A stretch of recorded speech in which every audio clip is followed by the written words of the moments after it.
Hey YouTube, it's Matt with Olympus Reptiles, and today's going to be a little bit of a somber day. Now, before you watch this video, check your calendars for me, okay? It's not April Fool's Day. This isn't April 1. This isn't some kind of joke or anything like that. This one's actually real. We have been joking in the past a lot. You know, we've made jokes about being big. We've made jokes about getting out, all those things. But this is a serious video. So I'm going to tell you what we're doing. I'm going to tell you how we're doing it. And I'm going to tell you why we're doing it. Because I think all those things are important. And I'll even share with you a way to help out us with why we're doing it if you want. So here's kind of the situation, man. We are going to be stopping breeding. Shocker, I know, right? And now you're probably saying, whatever, I fell for this shit once before, I ain't falling for it again.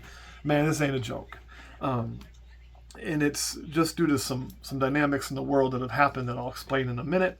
So what does that mean? That means that normally we would be starting to pair right now, right?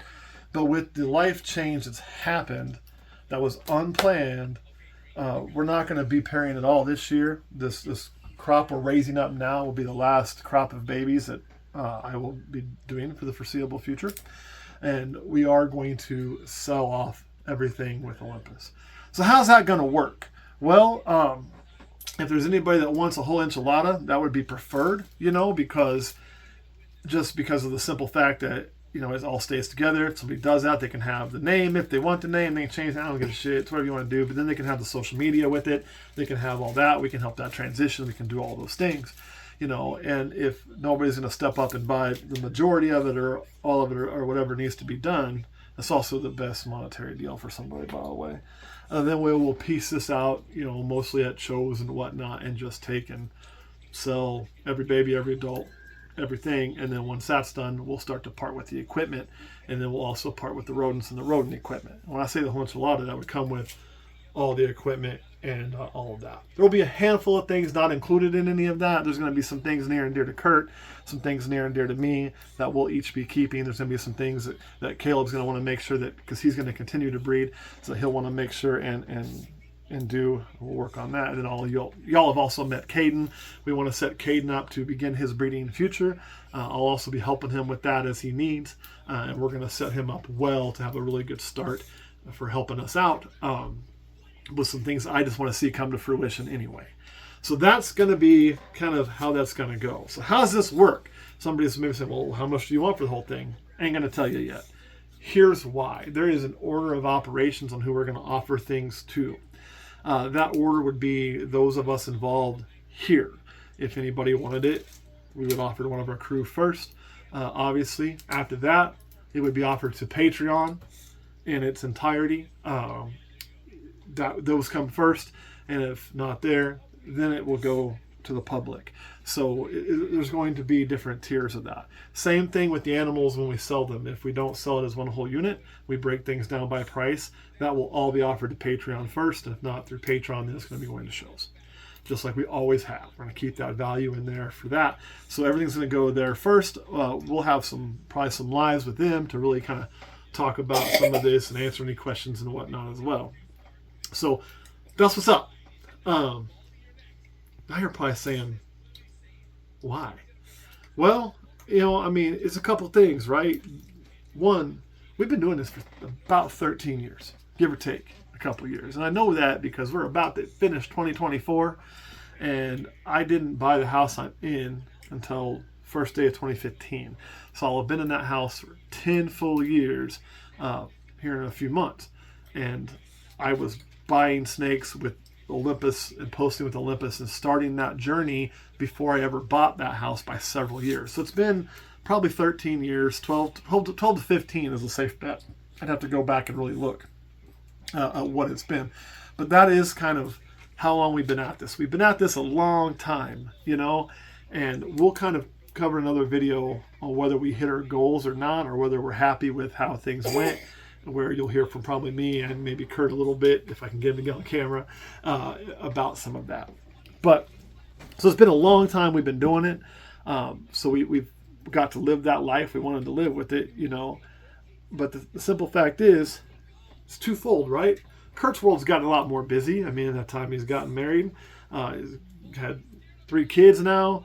There's more demands on time. There's more demands on time for me. I thought I'd have more time when I retired. I was wrong. I got less time.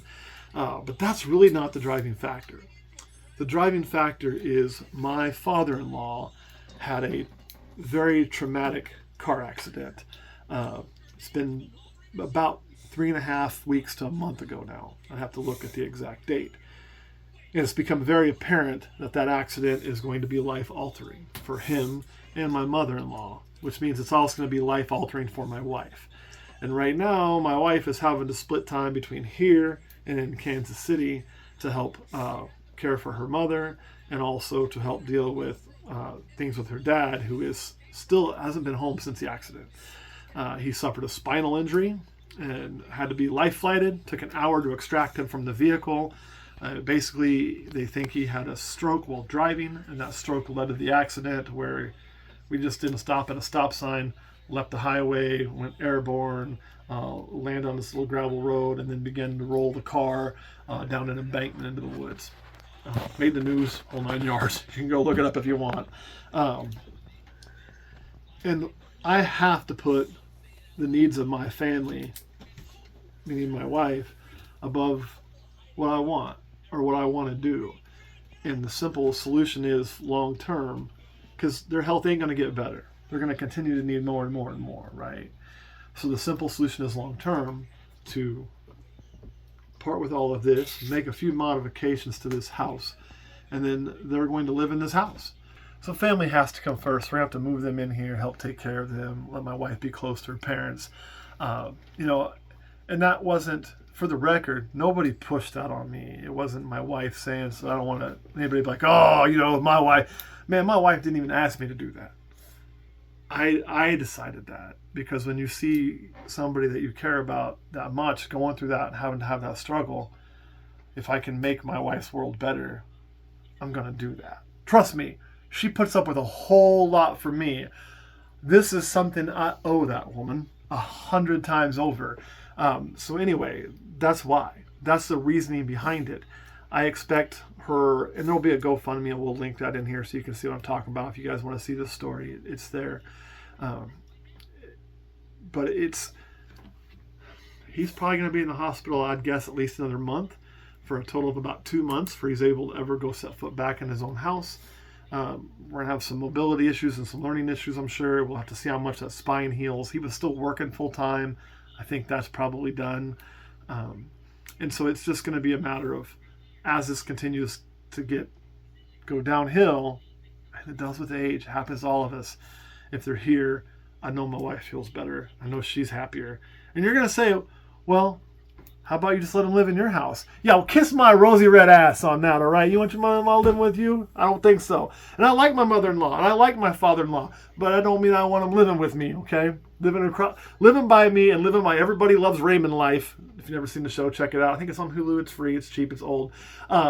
That's basically what I'm going to be doing, short of they won't be able to pop in as much because my house has stairs to just get into, and that's not something her mom's capable of doing anymore, unfortunately. There are mobility issues and things there, without diving too much into their, not that I can violate HIPAA, but without diving too much into there, just know that's the need. So that's what we're doing. That's why this is going to get parted out and shut down, and why we're going to kind of end Olympus. It is bittersweet. We'll talk about some of those feelings. You're going to see some videos where I probably unpack some of that over the next few times, because it is a lot to unpack. And well, this is fresh for y'all hearing it. Truth of the matter is, it's fresh for me deciding it.